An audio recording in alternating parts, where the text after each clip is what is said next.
Unfiltered. Unshackled. Uncouth. What you're about to hear is for mature audiences only. It's Miguel Fuller. Holly O'Connor. And Scotty the Body. It's the Miguel and Holly Uncensored podcast. Only on Hot 101.5. Well, hello. Hi. Back for another groundbreaking edition of Miguel and Holly Uncensored. That's right, baby. Breaking. That's yes. Yes. Otherwise known as the best local podcast in Tampa Bay. Yeah. I don't know how long we can hold on to that title. We'll find it. out. If we don't know the results, we can continue to hold on to it. We can. Sorry, but who else is better? We should just, let's see. I think it's, Actually, I don't know. There's probably Yeah, there's like a lot of good podcasts, fantastic- yeah. I know. so we got about 2 weeks before I think we find out Yeah. who won for the I'll hang on to it for a couple of weeks. Yeah. That's fine. Yeah, so we're just gonna actually just keep saying a lot in case we lose this year. So And then we'll never say it again. nope. Then we'll act like it never happened, just like radio does. That's Wow, that's something. You just disappear and I you know, never so know what sad, happened. so silly. Good I know. times. It's so crazy how that happens. It's weird. All right. We got a couple things to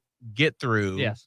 on today's podcast, but what we wanted to start with was something that we brought up. I believe it was on the air, but in order for us to sort of like dive a little bit deeper, we usually bring topics like this to the podcast. And Holly, what did you mention during a radio blog on our on-air show a few weeks ago? I got a credit card through Venmo, which I never would have gotten. Yeah, I do not need another credit card. I'm gonna say that's a lot of credit cards. I don't need them. I don't need it. And Wow. especially through Venmo, I'm like, bitch, do what you are supposed to do, which is make it easy for me to digitally send money to others and get money sent to me. Right. But they got me because they emailed and said, hey, if you get the Venmo credit card, Mm. there's a cash back option, and the cash back can be instantly turned into crypto. Ah. And I had been sort of toying with looking into this anyway. Yes. Because I know zero about it, but I have seen, I get it. I've seen some TikToks about how it might be wise to start looking into crypto Yes. as it might be a big thing in the future. And I am so bad about getting on technology. And I was like, if I'm going to do anything and get on it in the first wave, let it be for something that can financially help me, potentially. So I decided to just freaking jump in, Yeah. get my Venmo credit card, which it's here. It's in the mail. I haven't used it yet because I don't know. It's just haven't had to purchase anything with a credit card. But I can't wait to start earning cash back and it turned into crypto. I don't know what the hell it means, frankly. So we were trying to figure out on the air in Like- the limited time that we do have. I was trying to explain the How to Venmo explain, email Yeah. and Right. y'all are like, huh? Like, what is a crypto? What is it? Like, I just What? don't get how to use it and why we're transferring from the way we use money now. Right. And so what the very rudimentary way in like the 3 minutes we were able to talk about it on the air is we were like, it's like a different currency. How Yes. like back in the day, if Holly had a wheelbarrow and I had a chicken, I'd say, Holly, can I have your wheelbarrow? You have my chicken. There's an exchange. Right. And so then we were like, well, then we transferred from that to like actual coins. Dollars and coins. Dollars and Exactly how coins. it And currency so now. Yeah, we that's give like if you're looking at the Miguel and Holly YouTube channel, like I have the music log for 1 hour of our show today. This piece of paper has no value. Correct. No. But if all of a sudden in our country we said this log of music for Hot 101.5 is worth XYZ, then that's now a currency. So that's what cryptocurrency is. We're just trying to figure it out. So we have a fan member that I believe saw us on YouTube and said, hey, stop talking. Just shh. Y'all are just being dumb. Yeah. What you saying? Larry, you said you teach cryptocurrency? Yes. All right. Can you Yeah. sort of help us? Like, Larry, help us. Break it down, Larry. well, first off, what's your expertise in this area, Larry? Well, that's a good start in terms of my expertise. So basically, I have an interesting background because I'm an educator. I've taught grades 2nd through junior college, Oh, okay. Wonderful. and I spent a lot of time in Chicago and St. Louis in administration, and I've worked in public, private, and charter schools. I started a charter school in Illinois. Wow. You smart. So I Sounds tried. smart. You real smart. So, but the thing about it is, I've always been a student of economics and money. Mm. So as far back as when I was 19 and 20, I was studying about money and gold, and I was into these things and understanding about monetary policy and monetary history. So when I came to the Tampa Bay area, and I was actually listening to you guys on the radio that morning when Holly was talking about the Venmo card. And did you almost swerve off the road when you heard these ignorant fools trying to Oh explain? no! You guys did. No, you have a good grasp and a good understanding, and but it's amazing to me because all of this is happening so fast. Yes. You know, That's the truth. so just as a quick history, I studied education at the University of Illinois in Champaign-Urbana, Illinois, where people like Mark Andreessen were students at the time. Mark Andreessen created a thing called Mosaic, and that became the first browser, which became Netscape. Netscape I love Navigator. Netscape. Yes. Oh, holy moly. And so the reason why I bring this up is because the history of what we're talking about with digital money and all of this, even though I was in education, I was kind of a student of all of that. You know, I created a friend of mine and I, we created an online bookstore around 1995. We just didn't realize how early we were. Like most .coms back then, it failed. You were before Amazon. Around the same time. Wow. Yeah. It was just a difference, and Jeff Bezos had about 400,000. We had about 1,500. Man. Bleep him. It makes a Seriously. difference. Oh, Bleep him. So my history started with studying all of this and being into the internet, because that's very important to understand. Okay. So, you know, when I came to Tampa Bay and I kind of went into like, not retirement, but semi-retirement, I was looking to do other things. I really started to get into the blockchain and cryptocurrencies. And what happened with all of this technology over the history of the development of the internet, much of it was being developed by people they call cryptographers, right? Okay. So the cryptographers are the people who created email. Oh. They created the elements of the internet that we use every day. Okay. You know, with the coding of web pages and the ability to send text messages and all of this. And I'm saying all of this because this is the foundation of digital currencies. And so, like, for example, when I was at U of I in Champaign-Urbana, we had so much technology there. We use Windows, we use Mac, and ever since then I've used both platforms. We used to have like an internal message service where we would text back and forth on campus, you know, via the computer. We're talking about like 1990 and 91. I was about to say, okay, we were doing like AOL Instant Messenger on my campus in 2001, right? So you, like a decade prior, you're sending messages. That's unheard of. You're already putting up away messages and stuff. We're talking about before Google on the campus, we had a system called Gopher. Oh, wow. Where you can search and you would pull information from all over the world, like museums and libraries and et cetera. And so all of this technology laid the groundwork for the advent, and it's a lot to absorb, you know, so I've just kind of given the key points. But when the blockchain came along and when Bitcoin came along, I really fell in love with it and started to really get into it, because it's kind of the culmination of all of the cryptographic technologies that were developed, because they were always trying to figure out how to create digital money. Okay. So when Bitcoin, the white paper came along in 2008 by the anonymous Satoshi Nakamoto, this person or group of people, I believe it was a group of people, they were cryptographers, and they were among the group that have been playing with this technology for years. So when he figured out Bitcoin and how to create digital money, it also gave birth to the blockchain. What is blockchain? so, well, that's a good question, and that's kind of where I am now in terms of developing tools and things to educate people on just like the basic elements. So basically, the blockchain, the easiest way to understand it is you have the traditional internet, right? Yeah. Mhm. And so when they created Bitcoin, you have this what they call distributed ledgers. Okay. So you could imagine like a Microsoft Excel worksheet, Okay. and then the Microsoft Excel worksheet now can be controlled by all of the users, but not controlled by one person.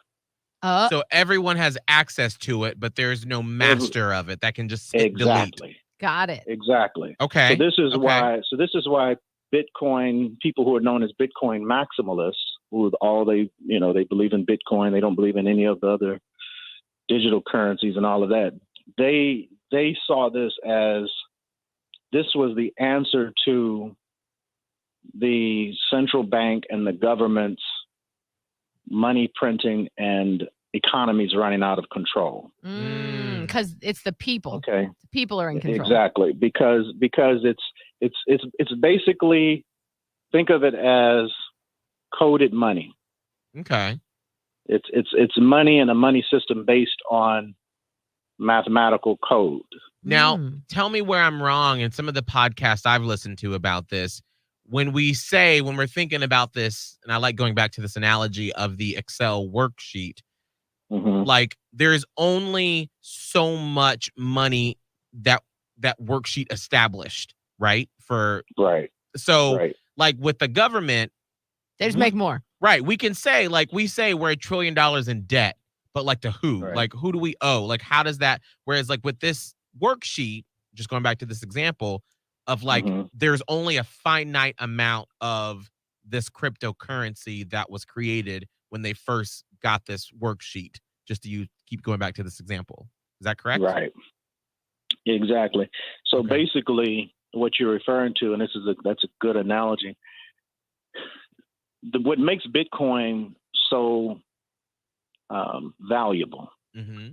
and right now the price is like around 47,000. Mm-hmm. But that's really, it's probably underpriced right now. Oh. It probably should be more than that. But that's a different story. That's market. Yeah, let's not get too crazy. We just trying to Yeah. understand. Yep. Don't Yeah. get in the weeds So- with us. We just trying to understand. Right. But basically, what makes it valuable is its scarcity. Because there's only so much of Yeah. it. There's only so much of it. So, and this is what you're asking to answer Scott's point in his question at the beginning.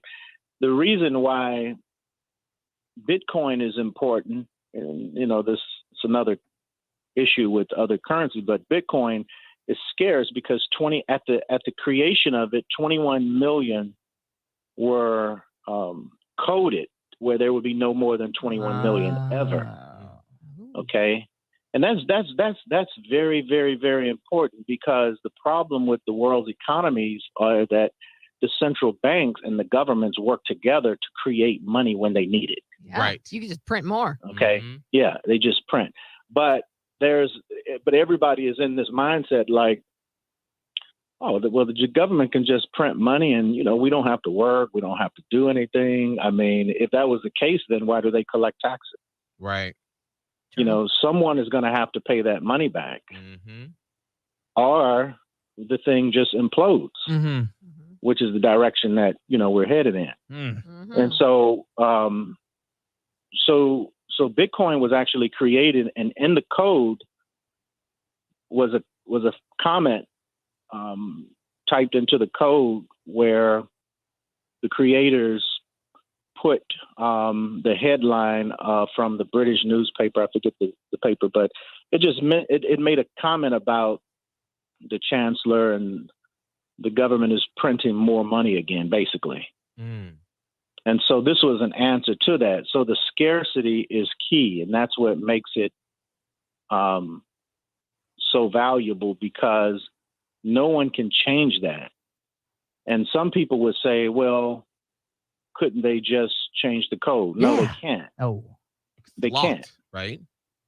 Well, in 2017, and we won't dive too much into the technology, but in 2017, you had what they call a hard fork, where you had a couple of other cryptocurrencies. There was disagreement among those who helped to manage the distributed ledger, because all of us can use it, but some people have what's called nodes, where they host the software and they help to secure the network. And then you have miners who mine, like I mine. Yeah, I know a couple Bitcoin. people that mine. I don't even know how that, what does it mean to mine? That's what my fiance's brother does. Well, mining, when they created Bitcoin and the 21 million tokens, the 21 million tokens come into existence via mining. Is this like Okay. mining gold out of the earth? Is this No. tangible, or is this just No. mining? No. Code. And that's the funny thing is, I was talking to a friend of mine, and he was trying to talk with me like he understood crypto, and he said something like that, like mining out of the ground. Right. You got to But axe. No, it's computing power. Yeah. So basically, these computers, these mining computers and mining rigs, they're basically solving math problems, which was another thing that caught me as an educator. I'm thinking, wow, money based on math. It doesn't even come into existence without the mining rigs calculating and using hash power to solve these algorithm problems, and the miner who solves the problem first secures the block on the blockchain. All right, that's where and I completes. Yeah, that this part is where it gets really Yeah, I technical don't and like lose pictures. people, but So like You you have basically to be just good say, at math in "Hold on, order hold on, to hold on, no. hold on, You have to be hold on." good at math in order to have one of these positions. no, because remember, who's doing the math are the computers, the mining rigs. If you have control of the mining rig, then Yeah. So you have people all over the world who mine Bitcoin. Anyone can mine it, because it's open. It's open source, it's distributed. So everyone, but the key is everyone who mines, who manages nodes and all of this, they're helping to secure the network. So my point is the network of Bitcoin's blockchain is very secure because of all of the people who use it. And every day that you add on people who use Bitcoin, that's helping to secure the network and make the Bitcoin blockchain untouchable, basically. because there's so many people. There's so many people and there's so much activity on its blockchain, and it's distributed. So let's say you have a nation or government that attacks the Bitcoin blockchain. You've had people who have tried to attack it. Well, if you take down, like just recently, in recent months, China instituted a ban on crypto mining because a lot of that computing power was done there in China because of the cheap electricity. Obviously, you have to have electricity to mine, to run computers. And so they have cheap electricity. So traditionally, most of the mining took place in China. Well, they instituted a ban, but it kind of slowed the network a little bit, but it didn't stop the network because that hash power that the computers use, it just shifted to other places around the world. So it just showed how resilient the Bitcoin blockchain is and how resilient the network is. But going back to the point that Miguel brought up in the analogy and Scott's original question, this is important because it shows that one government or one bank doesn't control it. Right.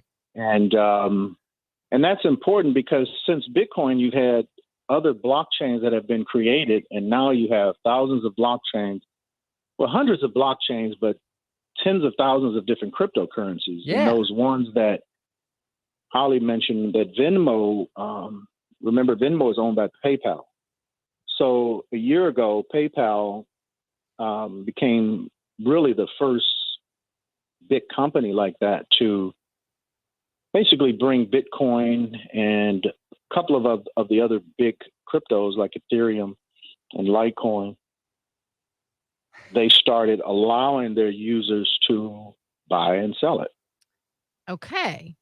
And so when they did that, if you go back and look at the news and look at the charts, that initiated really a boom in Bitcoin, where the Bitcoin price started to rise, because where we are now with Bitcoin and cryptocurrencies is where we were in the late 90s with the internet. We're getting ready to go into mass adoption of digital money. So now would be the time, if it was 1998 and whenever they went public with Amazon, that would have been the time to buy stock, because then you would have become a millionaire once it went public, and it continues to just go up. So now would be the time to like do what Holly did and, start buying Bitcoin. Absolutely. Yo, I'm gonna be a millionaire. I don't know, and we're not financial advisors, so we can't give people, financial advice. Right. But sure. I mean, the mistake I made when our internet business didn't continue, we knew the future of it, so we should have at least bought Amazon stock. Right. Yeah. As a hedge. I remember when I was in middle school, one of my friends, or somebody that I sat close to in school, I remember became the talk of the town where my middle school and high school was, because I guess their dad had bought stock in, I believe it was Apple, back in like the early 90s or something like that, or late 80s. Right. And like right around, because this was probably 97, 98 when it exploded. And all of a sudden they became like the richest family in town, and they built this big old house with the first letter of their name on the gate outside. And I hope I'm remembering this correctly, but I remember everyone was saying, because their dad had like a little bit of savings back then and just bought a little bit of Apple. And then when it exploded, boom, they became millionaires. So now would be the time to do it. And I was just telling Scott after Holly talked about it, or no, this past weekend when I was in Buffalo, New York, visiting my fiance's family, that his older brother has tried to have this conversation with me several times over the past 4 years we've been together. And the way he's so smart that it doesn't make sense to me. And my eyes gloss over and I'm like, all right, that's cool. But he recently, my fiance's dad gave him money, and that money has just exploded in the past few months. And so my fiance's dad was like, y'all need to give him some money to let it grow, just make sure it's money that you won't miss. Yeah, because it's volatile. Right. Keep in mind. Right, because it's all volatile. It's nothing is a get quick. You're not going to like scheme. put it in now and then take it out like a year from now and be like, I'm a millionaire. Have quadrupled your money. That's not how it works. Right. It's a long game, just like a 401k. Like Correct. You keep investing and you play the market and you see where it goes. So we're going to, after we do some things coming up with our wedding and whatnot, we're going to do that, give some money. So you're saying now would be the time to make sure that if you do have that extra money, to do it now. Yeah. I mean, those of us who are what they call long-term, they call it, the word is hodlers. Hodlers. And that's the name in the crypto space. And hodlers comes from hold on for dear life. And basically those who, the Bitcoin millionaires and billionaires that you have today, they're hodlers. They're people who bought it very early on and they just held on. Yeah. And so because the value will continue to go up. Yeah. Now, the thing you have to be careful of, there are over 10,000 other cryptocurrencies. So a lot of people are buying these things. A lot of them are trading it. I had a client who showed me his wallet, because you keep the digital money on wallets.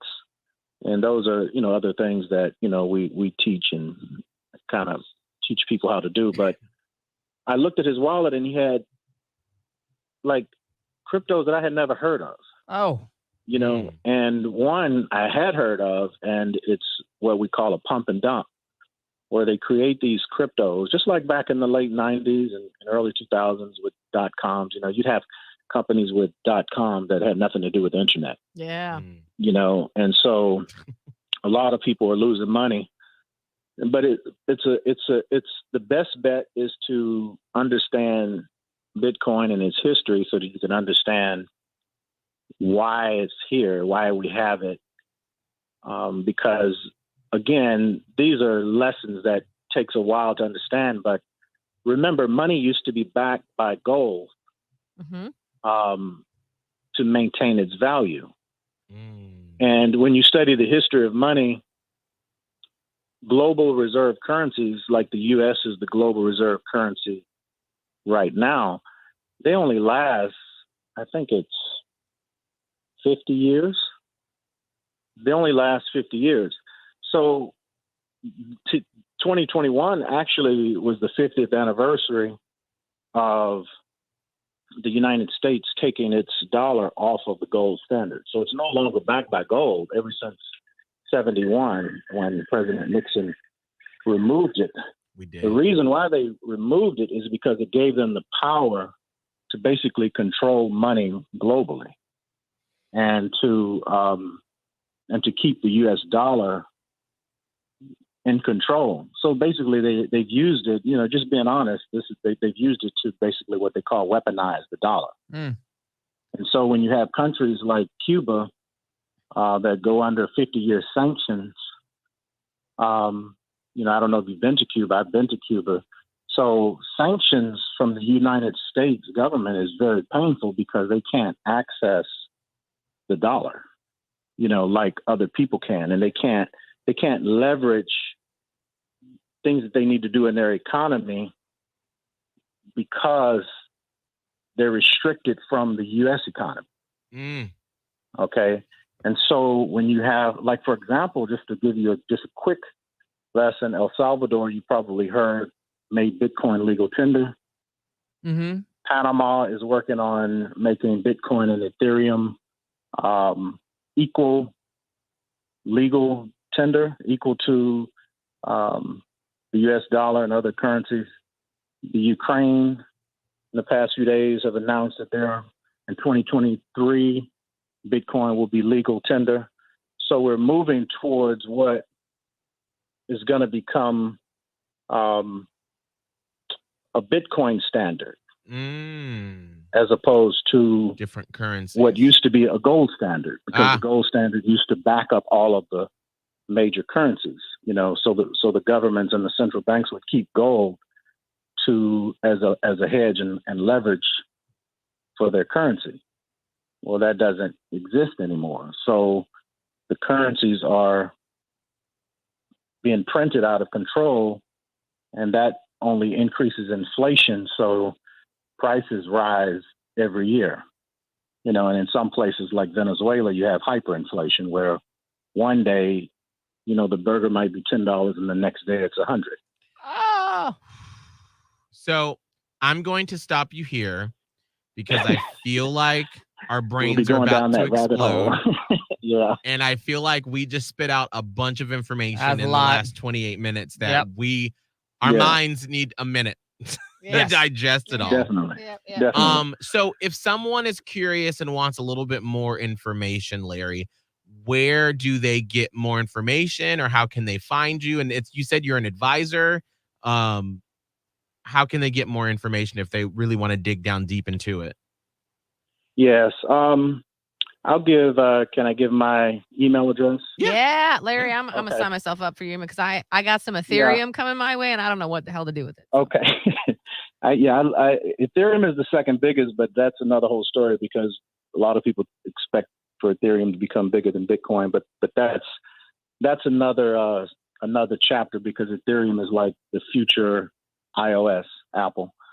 Yes, I got on the Apple team. Okay, I'm sorry, Larry. I was gonna have a big house with a big O for O'Connor. Big old O. That's like my friend. Yeah, it's so much to this. But anyway, what's your email?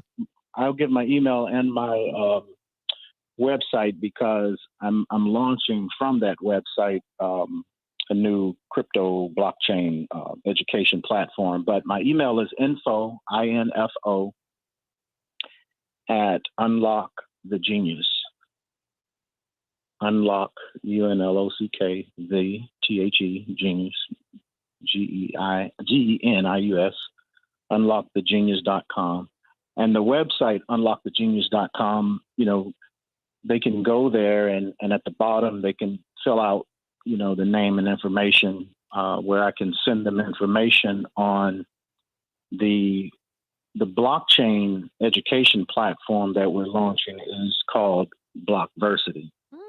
But we'll, if you email me or go to the website and fill out the form,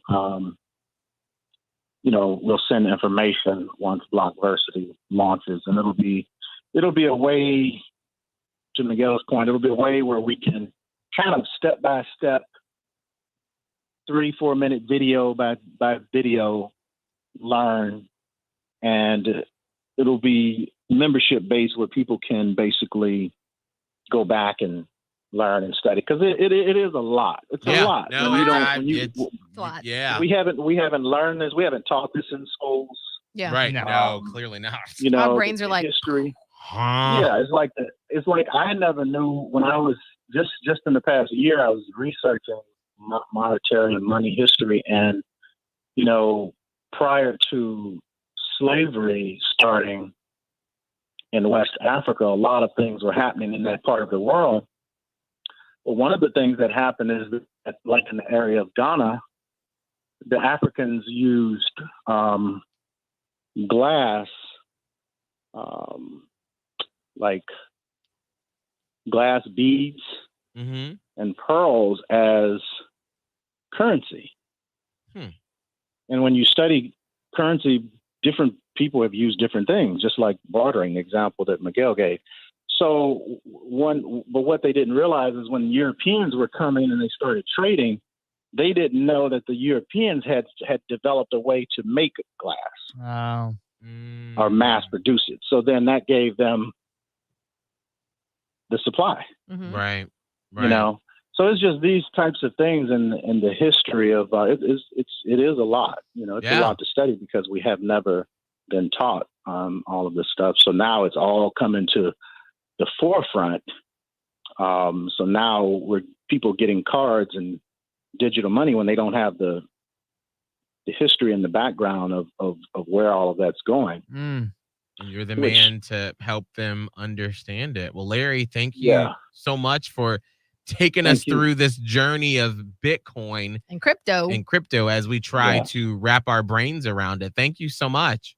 You're welcome. Thank you. And I'll get that information to you.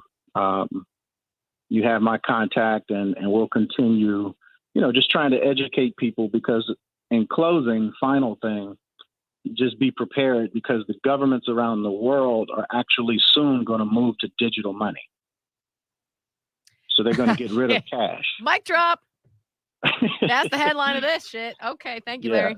Wow. Yeah, so they're gonna get rid of cash, and it's already started in China. They've already launched their digital currency. Japan is soon to come. Larry, it's too much. Too much. Okay. I bet the trees are happy. Okay. Larry, it's too know. much. Good. All right, Less thank is you, more. Larry. We'll stay in touch. Yes, Will Larry, do. and we'll reach out. Bye now. All Thank right. you, Larry. Thanks. Okay, bye. Can't be giving me all that information at once. I'm like, girl. My head hurts. Now I'm more confused. You're more confused? Yes, that's a lot. Well, now I think it's more so I'm worried that it's like, okay, I got to jump on like teaching myself this stuff now. Yeah, that's welcome to where I was about a month and a half ago. For some reason, I think I came at me and TikTok. I came across a TikTok when this guy was like, you need to get into cryptocurrency. And I think I sent it to you guys, and I was like, what the hell does this even mean?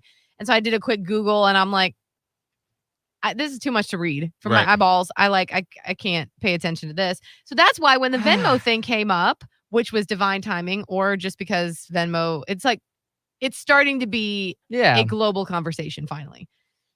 Now I'm like, I got to get on this, but I still don't know what it means. And so now, thanks to Larry, I feel like I'm gonna reach out to Larry, and you just got to buckle up and go through the weeds. But it's important.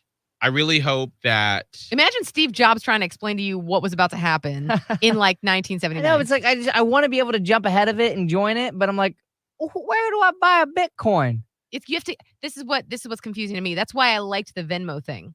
I'm buying, mine's Ethereum with nothing. I don't have to do anything. It's Like just I'm coming just in. It's spending my credit collecting. card and it's going.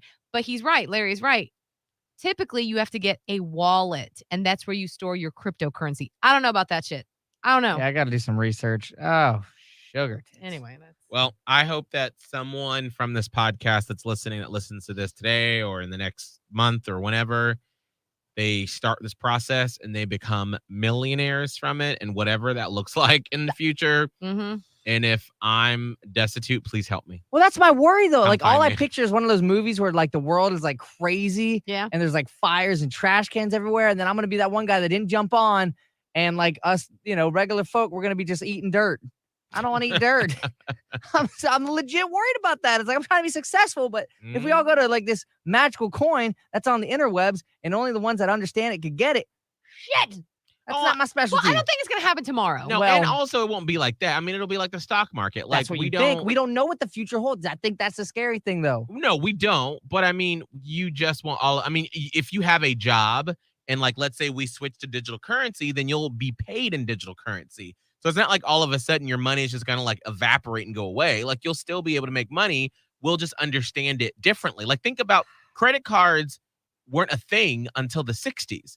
And so think about when they were like, all right, here's a thing, a plastic thing that has gives you money, There's no, but you you have can't to touch it. pay it back. Yeah. But you can never see. I mean, that was like a concept they had to like work their way around. And so and then now it's what we now do. it's casual. Right. So Ah! it's just gonna take time for Yeah. us to get used to. Welcome to That's the fine. future. All right, I'm gonna go call my fiance's brother now and be like, hey, Hey, about that. I don't know what to do, but just tell me, here's some money, do it. Help me. Yeah. You're So, lucky you got somebody. I'm gonna just cling on to Larry. Right. You're like, hey girl. Thank God he messaged us. So I can't do anything else. I'm mentally spent. God, and there's That's still fine. so much to do in the day. I know. My brain hurts. It's Sorry. yeah. I'm No, glad no. we did it. It was good. You need to. I felt like I was in a college class, and this is how I felt after class, or especially one Yes, semester. I literally feel like I sat in a lecture. You know what happened to me in lectures? I would pass out, like in the class. Wow. Your brain's Scott. got to make new neural pathways to figure this out. Give it a minute. The more we do it, the more it'll become easier. Scott, when you were in college, did you fidget a lot? Kind of. Depends. Like if I want to stay awake, yeah. Watching you in these videos. Oh, yeah. sometimes, You are stressing me out in these videos. Like I say, Holly and this I one. are like looking intently, understanding, and Scott's like, boop, bop, boop, bop, If I boop. don't though, I go way off track. Like that's literally what was happening to me. Scott looked so stressed out. Scott looked like at any minute he was going to have to shout out uncontrollably, please stop. I did want to say that, but I let it roll. I mean, it was just a lot. Yeah, but I also do have to fidget and stuff just to like stay on top of it. Like I have to move. I can't sit because if I sit and just stare at the screen, I'm gonna be in la la land or go to bed. Like I can't do that. So I have to like move, stay interactive. So when breathe. your brain is actively engaged, like I was actively like listening. Oh no, if I sat there like y'all sat there, like I would have been in a whole different dimension. Like just a completely different place. Because it did happen a couple times. I so mean, was but like, were you listening to his words? yeah, but again, as like especially his tone of voice was very Was like, it kind of like Morgan Freeman soothing. telling us about Bitcoin? yeah, it was kind of like he was just kind of taking you through this story of it. And I was like, that's nice. And See, then I but was to like, me, I love that because I think like it's a great to, voice, but I was in another land with it. Occasionally, I'd listen to a lot of it, but there were some points where I was like, oh shit. And I would like be like, I don't know what he said for the last 3 minutes. I have no idea. I was in my own land thinking about Bitcoin. And I was looking at my stocks and I was like, I wonder what that's going to do. Should I get more? I was in a whole different dimension for a little bit.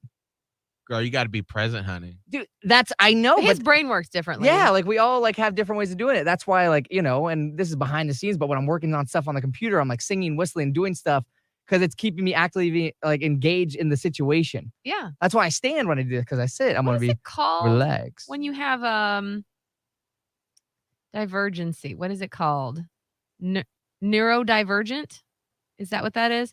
And I'm not saying that you have ADHD or you're on any kind of spectrum or anything, but there's a spectrum of people whose brains just operate differently. And for people, again, I'm not saying you have any type of thing, but some people have a thing where their body has to be doing something else so that their brain can focus on a piece of information or whatever. Yeah. Oh, yeah. That's definitely like a good situation as this. Again, this is one of my la lands as we're doing the podcast. I was thinking about that, how like, I was like, unless I'm talking or we're having a conversation, it's very hard for me to be engaged. And that's just with anything. Like anytime we have like somebody that's not on the screen with us on a phone, oh my God, it is so quick for me to be like, and then just get on a whole different wavelength because I haven't engaged in a while. Like I have to engage. And that's why lectures were so hard, because it would just be somebody up there talking, and I'm learning, but that's not how I learn. I don't learn by listening. I have to see it. That's why I was like, I wanted to get on my phone and like see a picture of it. I got to see how it works. What does a coin look like? I don't know. But if you just talking to me, it's just gibberish in my head. Yeah, I can understand that. I feel like my daughter's that way because she doesn't ever sit down. Like she's just moving. And I'll like, even when I'm reading a nightly book to her, yesterday was freaking tape. She has a piece of tape. She's like folding the end of it. And then she's like ripping it in half. And then she's putting it on her fingernail. This entire time I'm reading. Finally, as she's like molding it into a fingernail of tape, I go, would you stop it? Stop it. I'm like, are you even paying attention? She's like, yes. But I'm like, it's hard for me because I'm not like that. Yeah. I'm like, if I want to pay attention to something, I am sit down, I'm focused, I'm listening, I'm looking, and I'm engaged. And I think she really was listening. Yeah. While she was making a fingernail out of tape. Yeah, it's keeping that part of her body engaged, and then her mind could actually focus on your words. It's weird. It's just different. It's different. Yeah. Scott, what's your social media? At Scott Tavlin, SCOTTTAVLIN. Holly? Radio Holly, TikTok, Twitter, Instagram. Mine is Miguel Fuller, MIGELFULLER. If you'd like some Miguel and Holly stickers, shoot me an email with your address and name, Miguel@hot1015tampabay.com. I got a few left in here because once this is it, yeah. Oh, we're down at the bottom of the barrel. Probably got about, 30 in here maybe. So get them in. I'll keep hawking out my email address until they're all gone because I just don't want you sitting in my house. So Miguel@hot1015tampabay.com. Make sure to leave us a review and a rating. It really helps out. We appreciate it. And we will see you next time. Bye.